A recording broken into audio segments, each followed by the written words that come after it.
जय श्री राम बच्चों। जेईई और नीट की स्पेशल सीरीज में मैंने पिछली क्लास में तुम्हें इलेक्ट्रोफिलिक सब्स्टिट्यूशन क्या होता है और ये समझाया था। इलेक्ट्रोफिलिक सब्स्टिट्यूशन के एग्जांपल दिए थे, इलेक्ट्रोफिलिक सब्स्टिट्यूशन करने का मैकेनिज्म बताया और तुम्हें एक ही बात पे जोर देने को कहा था क्या कि जब भी बेंजीन या बेंजीन का कोई डेरिवेटिव आ जाए तुम अपने मन में एक गुरु मंत्र को दोहराओगे क्या कि बेंजीन और बेंजीन के डेरिवेटिव इलेक्ट्रोफिलिक सब्स्टिट्यूशन, बेंजीन और बेंजीन के डेरिवेटिव सिर्फ इलेक्ट्रोफिलिक सब्स्टिट्यूशन करते हैं। बेंजीन और बेंजीन के डेरिवेटिव इलेक्ट्रोफिलिक सब्स्टिट्यूशन के अलावा और कुछ नहीं करते हैं और नहीं का मतलब मैंने बताया था नॉर्मल कंडीशन में कुछ नहीं करते। मैं तुम्हें मैकेनिज्म समझा के गया था, मैं एक बार एग्जांपल लेके तुम्हें एक बार दोबारा से रिवाइज करवा दूं। मैंने तुम्हें बताया था कि ये तुम्हारे पास बेंजीन है, इस बेंजीन के ऊपर बहुत सारे पाई बॉन्ड है। अब पाई बॉन्ड है तो ये क्या करेगा, इलेक्ट्रॉन का क्लाउड होने के कारण इलेक्ट्रोफाइल को ही अट्रैक्ट करना चाहेगा और साथ क्या करेगा, जब इलेक्ट्रोफाइल को अट्रैक्ट करेगा, इलेक्ट्रोफाइल को अपने ऊपर लगाएगा तो पहले से लगे इलेक्ट्रोफाइल को भगा देगा और इस चीज को हमने इलेक्ट्रोफिलिक सब्स्टिट्यूशन की संज्ञा दी थी। मैंने पिछली क्लास में ये भी बताया था कि ये न्यूक्लियोफिलिक सब्स्टिट्यूशन क्यों नहीं कर सकता।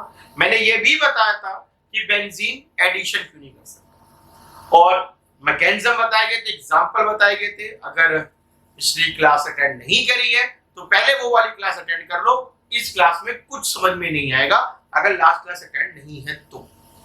ठीक है भाई, तो लास्ट क्लास में हमने छोड़ा था मैकेनिज्म की एंडिंग पे और मैकेनिज्म की एंडिंग जब मैं कर रहा था तो मैंने तुम्हें उसमें वादा भी करा था कि भाई मैं इस टॉपिक से तुम्हें प्रीवियस ईयर जेईई के और नीट के क्वेश्चन भी एक दो कराऊंगा ताकि तुम्हें पता लग जाए मैकेनिज्म कितनी बढ़िया चीज है।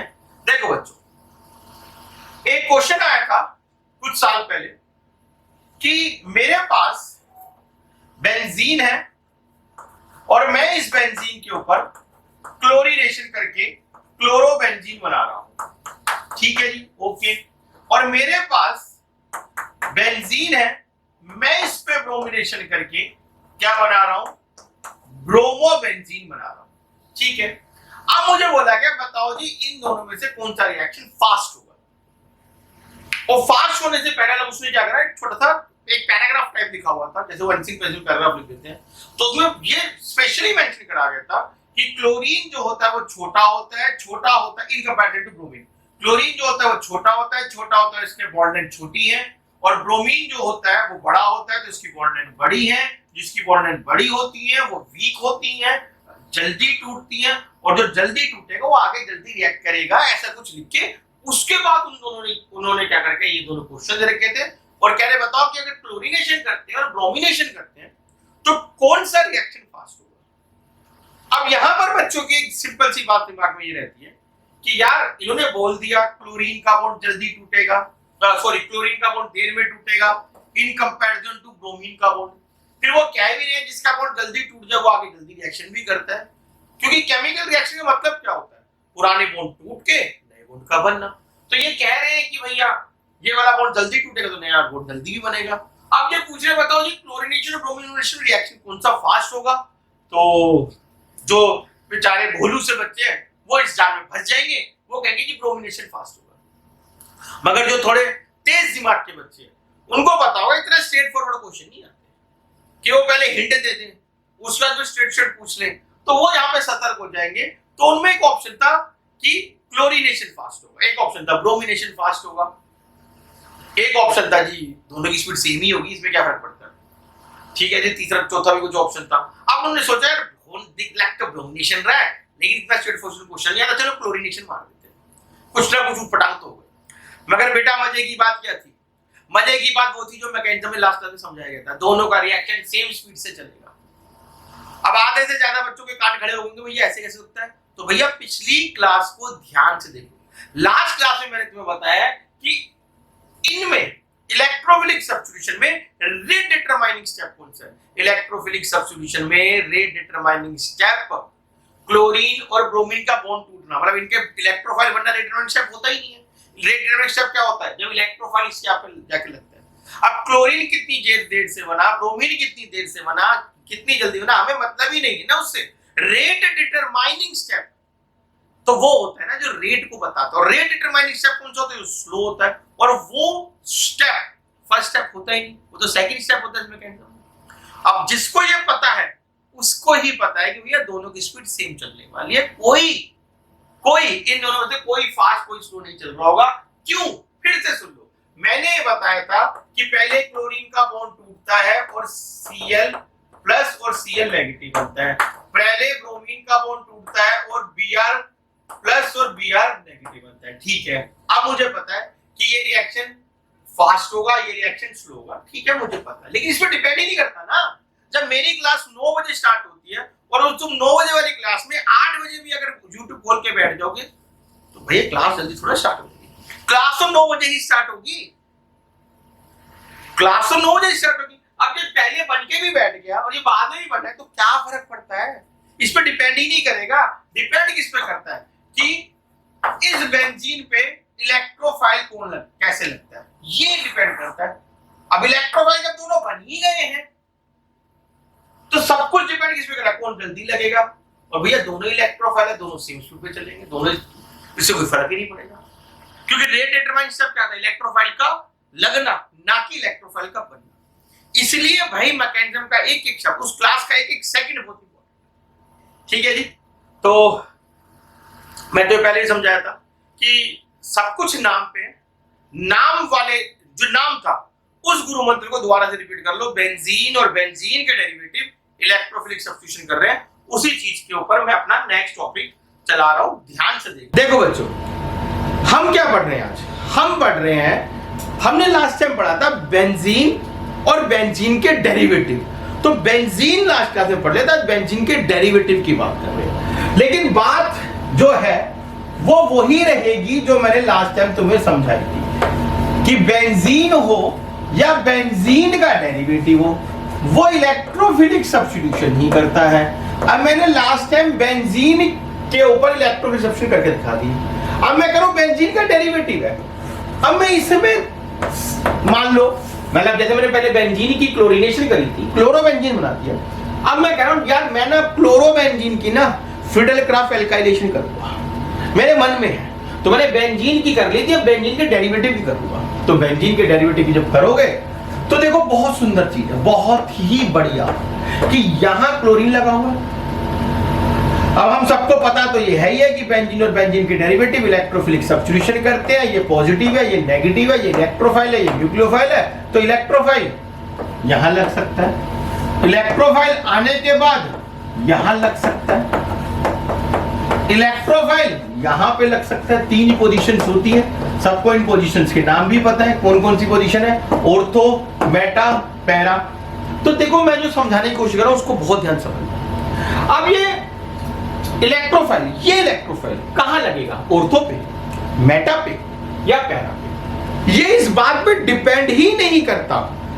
नोट करो, ये इस बात पे डिपेंड ही नहीं करता कि इलेक्ट्रोफाइल कौन सा आ रहा है, ये इस बात पे डिपेंड करता है पहले कौन सा इलेक्ट्रोफाइल लगा हुआ है। वंस मोर, मैंने बेंजीन से क्लोरोबेंजीन बना लिया था, अब मैं उसके द्वारा से क्या कर रहा हूं, इलेक्ट्रोफिलिक सब्स्टिट्यूशन करना चाह रहा हूं। तो मैंने इसमें क्या कर दिया, फिडेलक्राफ्ट एल्काइलेशन करा दी। अब जब मैंने फिडेलक्राफ्ट एल्काइलेशन करा दी तो मैंने कहा भाई अब जो एल्काइल है ये ऑर्थो पे लग सकता है, ये मेटा पे लग सकता है, ये पैरा पे लग सकता है, कहां लगेगा। तो मैं ये कह रहा हूं कि भाई इस पे डिपेंड ही नहीं करता, ये उस पे डिपेंड नहीं करता जो आ रहा है कि मैं कहां लगूं, ये उस पे डिपेंड करता है जो पहले से लगा हुआ है। ये बताएगा तू भैया वहां लग जा, तू वहां लग जा, या तू वहां लग जा। तो हमने अब इस चीज को समझना है कि ये सब्स्टिट्यूशन अपने ऊपर जब सेकंड सब्स्टिट्यूशन कराएगी, मतलब पहली सब्स्टिट्यूशन हो चुकी थी, अब जब दूसरी सब्स्टिट्यूशन होगी तो वो ऑर्थो पे लगेगा, मेटा पे लगेगा या पैरा पे लगेगा। ठीक है जी, इस चीज को समझना है। आज की हमारी क्लास का मोटिव ये है कि हम ये समझ पाए कि कौन सी चीजें ऑर्थो पैरा डायरेक्टिंग है, कौन सी चीजें मेटा डायरेक्टिंग है। लेकिन कुछ भी समझने से पहले हर 5 मिनट बाद एक चीज का जाप करना है, क्या, बेंजीन और बेंजीन के डेरिवेटिव इलेक्ट्रोफिलिक सब्स्टिट्यूशन करते हैं और कुछ नहीं करते। नॉर्मल कंडीशन पे। ठीक है भाई, इसी चीज को ध्यान में रखते हुए मैं करा रहा हूं, थोड़ा ध्यान से देखना।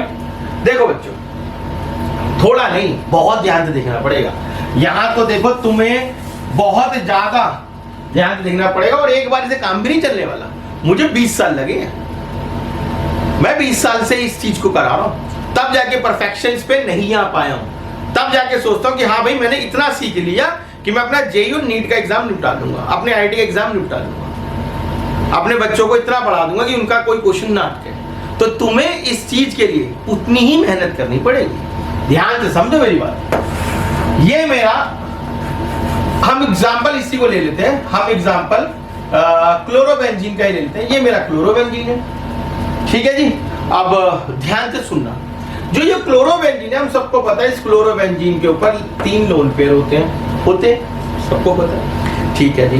और हम ये भी जानते हैं कि बेंजीन के ऊपर कोई ऐसी चीज लग जाए जिसके ऊपर लोन पेयर हो तो वो रेजोनेंस दिखाने लग जाता है। अब वो रेजोनेंस दिखा रहा है, कैसे दिखा रहा है ध्यान देना। ये जो लोन पेयर है वो इधर आएगा और ये चीज इधर आएगी, तो ये इसकी शक्ल कुछ ऐसी दिखाई देने लग जाएगी। ये यहां पर कार्बन और क्लोरीन के बीच में डबल बॉन्ड, ये लो ये लो ये लो, ये अपना पॉजिटिव, और जो ये लोन पेयर है जब इधर आ जाएगा तो क्या बन जाएगा, ये नेगेटिव बन जाएगा। ध्यान से देखना मैंने क्या करा है।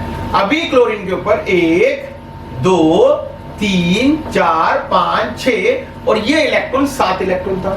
अब जब ये इधर आ गया, अब कितने बचे, 1 2 3 4 5 6, तो 7 की जगह 6 हो गए, तो मैंने इसको पॉजिटिव बना दिया। और ये जो इलेक्ट्रॉन का पेयर था, बॉन्ड पेयर था, ये सुगड़ के क्या बन गया, लोन पेयर बन गया, तो मैंने इस पे नेगेटिव बना। ठीक, और यहीं पर रुक जाएगा, ये नहीं, यहां तो रुकेगा। अब ये इधर आएगा और ये इधर आएगा। ये चीज तुमने 11th में बहुत पढ़ी होगी। 11th वालों तुम सुन लो ध्यान से, कॉमन टॉपिक है, दोनों में कॉमन टॉपिक है, 11 12 दोनों में कॉमन टॉपिक है। और बस 12th वालों को इतना पता होता है हाँ ऐसा करते हैं, 11th वाले भाई सीख रहे होते हैं हाँ भाई ऐसा करना है। 12th वालों को भी लॉजिक नहीं पता होता कि भैया ऐसा करेंगे तो क्या हो जाएगा। 12th वाले तो बेचारे, 11th वाले तो बेचारे वैसे ही थोड़े ब्लैंक से हो जाते हैं कि क्या हो गया ये। तो ये जो है, ये लोन पेयर बॉन्ड पेयर बन गया, बॉन्ड पेयर लोन पेयर बन गया। शक्ल कैसी होगी इसकी शक्ल ऐसी होगी। ये नेगेटिव यहाँ आ गया, ये पहले से ऐसे ये चल रहा था, ये चल रहा था, ये पॉजिटिव चल रहा था, ठीक है। अब ये इधर आ गया, ये इधर आ गया, तो ये क्या हुआ, ये ऐसे हो गया, ये ऐसे हो गया। फाइनली ये वापस चला गया, तो इसने ये फाइनली ये इधर आ गया, तो इसने सोचा हम वापस चलते हैं। तो ये क्या हो गया, ये अपना फिर से वैसा ही दिखाई देने लग गया जैसा पहले दिखाई दे रहा था, बस जो बॉन्ड थे वो अल्टरनेट पे आ गए। अब बात आती है, हम पढ़ तो कुछ और रहे हैं, हम तो ये सीखना चाहते हैं कि ये जो क्लोरीन है ये ऑर्थो पैरा डायरेक्टिंग है, मेटा डायरेक्टिंग है, क्या है, हमने रेजोनेंस क्यों पढ़ा। तो ठीक है, पढ़ लिया इसको, अच्छी बात है। अब इसको यूज करेंगे, यूज करने से पहले अपने गुरु मंत्र को दोहरा लेंगे कि बेंजीन और बेंजीन के डेरिवेटिव इलेक्ट्रोफिलिक सब्स्टिट्यूशन करते हैं। ध्यान से सोचो, अगर क्लोरोबेंजीन ये वाले कारनामे करता है तो उससे क्या होता है, इसके ऑर्थो पर, इसके पैरा पर और इसके ऑर्थो पर, ध्यान रखना हमेशा चार्ज ऑर्थो और पैरा पर ही आता है। अगर कभी मेटा पे चार्ज आ जाए तो एक ही बात है, क्या गलती हो गई है। चार्ज हमेशा ऑर्थो और पैरा पे ही आता है। फिर से सुन लो, जब चार्ज आएगा तो नेगेटिव ऑर्थो पे है, पैरा पे है और ऑर्थो पे है। तो ध्यान देना जो मैं कहना चाहता हूं, ये मेरा क्लोरोबेंजीन था, ठीक है, इसके ऊपर क्लोरीन लगा हुआ है। क्लोरीन ने जब रेजोनेंस चलाएगा, जब क्लोरीन रेजोनेंस चलाएगा तो क्या होगा, ऑर्थो पर और पैरा पर नेगेटिव चार्ज की डेंसिटी ज्यादा हो जाएगी। तो भाई जब बेंजीन और बेंजीन के डेरिवेटिव रिएक्शन करेंगे तो वो भी कौन सा रिएक्शन करेंगे, इलेक्ट्रोफिलिक सब्स्टिट्यूशन। तो कौन आएगा, इलेक्ट्रोफाइल आएगा। तो अब मुझे बताने की जरूरत पड़ेगी कि वो जो इलेक्ट्रोफाइल आने वाला है वो कहां लगेगा, भैया या तो ऑर्थो पे लगेगा या पैरा पे लगेगा, कि क्योंकि पॉजिटिव लव्स नेगेटिव, पॉजिटिव को तो पता ही है भाई मुझे तो नेगेटिव से प्यार है। तो ये क्या करेगा, वो अपने आने वाले बंदे को, अपने आने वाली सब्स्टिट्यूशन को या तो ऑर्थो पे लगा देगा या पैरा पे लगा देगा। इससे क्या होगा, ये इस तरह के कंपाउंड, किस तरह के, जो ये अपने कंपाउंड है जिनमें जैसे क्लोरीन लगा हुआ था, इस तरह के कंपाउंड ऑर्थो पैरा डायरेक्टिव कहलाए जाते हैं। किस तरह के कंपाउंड है जिनको प्लस आर इफेक्ट कहते हैं। प्लस आर मतलब ये बेंजीन में लोन पेयर देते हैं, ये बेंजीन में रेजोनेंस देते हैं। इससे क्या हुआ, बेंजीन में जब रेजोनेंस आई तो बेंजीन के ऑर्थो पे, पैरा पर और ऑर्थो पे क्या लग गया, इलेक्ट्रॉन क्लाउड बढ़ गया। इलेक्ट्रॉन क्लाउड बढ़ गया तो क्या हुआ, आने वाले बंदे ने कहा कि यार इलेक्ट्रॉन क्लाउड ऑर्थो और पैरा पे जाता है और मैं कौन हूं, मैं इलेक्ट्रोफाइल हूं। बेंजीन और बेंजीन डेरिवेटिव क्या करते हैं, इलेक्ट्रोफाइल को ही पकड़ते हैं, तो वो इलेक्ट्रोफाइल ऑर्थो और पैरा पे ज्यादा लग जाएगा। इसलिए इस तरह के बंदे को ऑर्थो पैरा डायरेक्टिंग ग्रुप कहेंगे और इस चीज को प्लस आर इफेक्ट कहा जाएगा।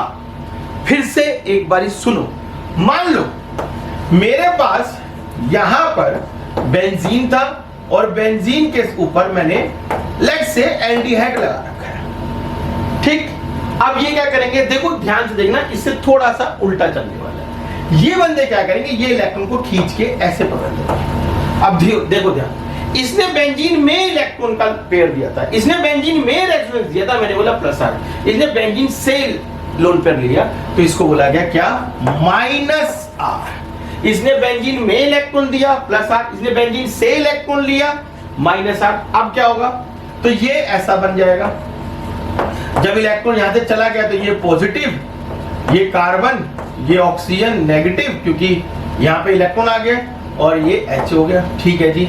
नेक्स्ट स्टेप में क्या होगा, ये इधर आ जाएगा, तो जब ये इधर आ जाएगा तो क्या होगा, यहां पर पॉजिटिव, ये बिल्कुल जैसे चल रहा था वैसे ही चल रहा है, ठीक है जी। नेक्स्ट स्टेप में क्या होगा, ये इधर आ जाएगा, जब ये इधर आ गया तो क्या हुआ, ये लो जी, ये पॉजिटिव और ये तो वही चल रहा है जैसा चल रहा था। अगले स्टेप में क्या हुआ जी, ये वापस लौट गए, ये वापस लौट गए, तो क्या हुआ, ये लो जी, ये फिर से वैसे ही हो गया, ये इधर, ये इधर, ये इधर और CHO ऐसे बन गया।